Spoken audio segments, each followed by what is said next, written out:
Si vous reprenez le travail, il vous faut respecter les préconisations du gouvernement. Dans cette vidéo, vous trouverez donc toutes les informations données par le gouvernement le 26 mars 2020 pour la reprise ou la continuation de l'activité. À la fin de cette vidéo, je me permettrai de faire des préconisations supplémentaires car je pense que ce qui a été préconisé par le gouvernement, bien que ce soit parfois contraignant, pour moi, les préconisations ne sont pas toujours suffisantes. Alors, tout d'abord, une information sur le délai d'incubation du coronavirus. Le délai d'incubation, donc, c'est la période entre la contamination et l'apparition des premiers symptômes du coronavirus Covid-19. Et ce délai est de 3 à 5 jours en général. Il peut toutefois s'étendre jusqu'à 14 jours.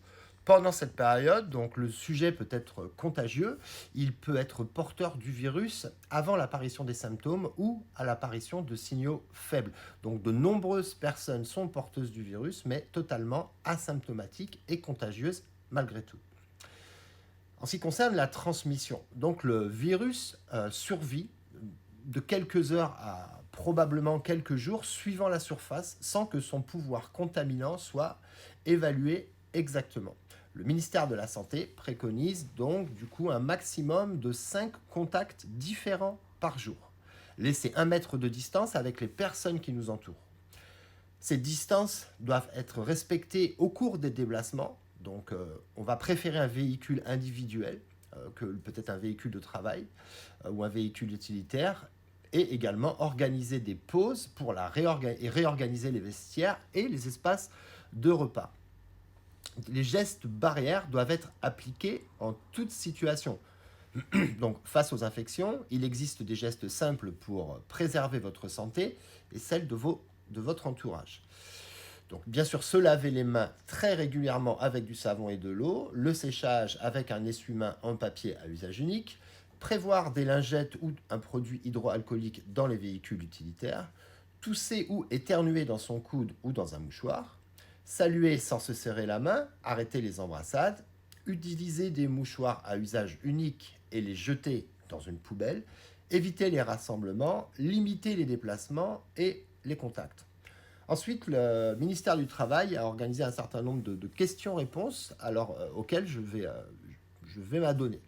Donc, suite au passage au stade 3 de l'épidémie, le télétravail doit être la norme pour tous les postes qui le permettent. Si votre activité ne le permet pas, vous devez garantir la sécurité de vos salariés en repensant l'organisation du travail. Alors, globalement, comment organiser l'activité ?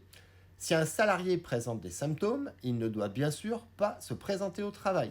Les symptômes sont la toux et la fièvre. Nous vous conseillons de conserver les mêmes équipes pendant toute la période de confinement afin d'éviter les transmissions au sein de toute l'entreprise si les mesures barrières n'étaient pas parfaitement respectées.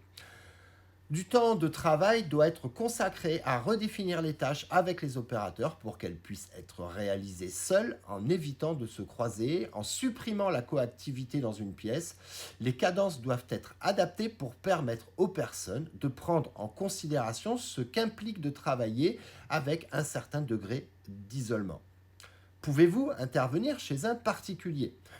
Nous vous recommandons, enfin c'est le ministère bien sûr, qui recommande de ne pas vous rendre chez les particuliers, donc sur des chantiers chez des particuliers de plus de 70 ans ou porteurs de maladies à risque ou porteurs tout simplement de symptômes. Faut-il désinfecter les surfaces ?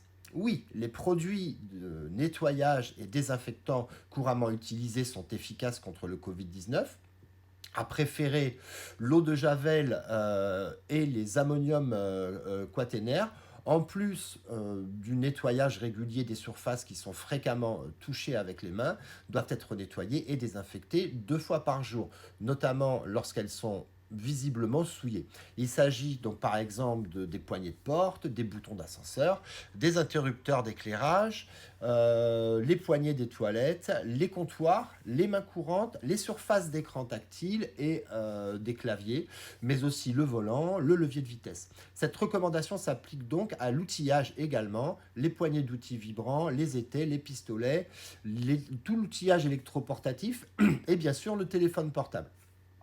Privilégier l'outillage individuel si cela, privilégier l'outillage individuel, c'est le mieux. Si c'est pas possible, il va falloir désinfecter impérativement donc les outils avant leur transmission à un collègue et après utilisation. Alors, devons-nous porter un masque? Le ministère nous dit que le port du masque chirurgical n'est pas recommandé sans présence de symptômes. Le masque n'est pas la bonne réponse pour n'est pas la bonne réponse pour le grand public, car il ne peut pas être, parce qu'il ne peut pas être porté en permanence. Et surtout, il n'y a pas d'indication, il n'y a pas d'indication de réelle utilité sans contact rapproché et prolongé avec un malade. Attention, je le répète, c'est ce que dit le ministère, hein. Ce sont les gestes barrières et la distanciation sociale qui sont efficaces. Le port du masque n'est pas obligatoire, mais il est fortement recommandé quand il n'y a pas de garantie absolue de respect à tout moment de la distance minimale d'1 mètre en fonction des mesures barrières mises en place. Donc le personnel doit être formé à son utilisation. Il est possible d'utiliser des masques de protection supérieure, de type masque à cartouche ou masque à ventilation assistée, ou autre écran barrière de type écran de casque. Une fois le masque porté, ajusté, ne plus le toucher avec les mains. Question sur les gants à usage unique et sur leur utilité. Le ministère également nous dit que les gants peuvent également servir de support au virus après souillage par des gouttelettes. Les sécrétions respiratoires qu'on émet quand on tousse, ou qu'on éternue, ou même simplement lorsqu'on discute. Donc ce sont des moyens de transmission du coronavirus. Donc porter les gants est donc inutile, sauf dans les situations très spécifiques, personnel soignant, réalisant des prélèvements ou des gestes à risque. Ce sont les gestes barrières, donc se laver fréquemment les mains, tousser dans son coude, utiliser des mouchoirs à usage unique et les jeter après utilisation, et les mesures de distanciation sociale qui sont efficaces. Ce virus ne s'attrape pas par la peau, mais par les mains portées au visage. Ça, c'est important. C'est les mains qui vont au visage qui transmettent le virus. Il faut donc porter des gants de travail usuels en bon état. Visiblement, pour le ministère du Travail, c'est suffisant. Que faire des vêtements de travail? En rentrant, se changer avant d'entrer dans le véhicule et laver tous les vêtements à 60 degrés. Se mettre d'accord également pour bien s'organiser va demander de se réunir. Est-ce qu'on peut se réunir? Donc les règles de distanciation et les gestes barrières doivent être impérativement respectés. Il faut limiter au strict nécessaire les réunions. La plupart peuvent être organisées à distance, les autres doivent être organisées dans le respect des règles de distanciation.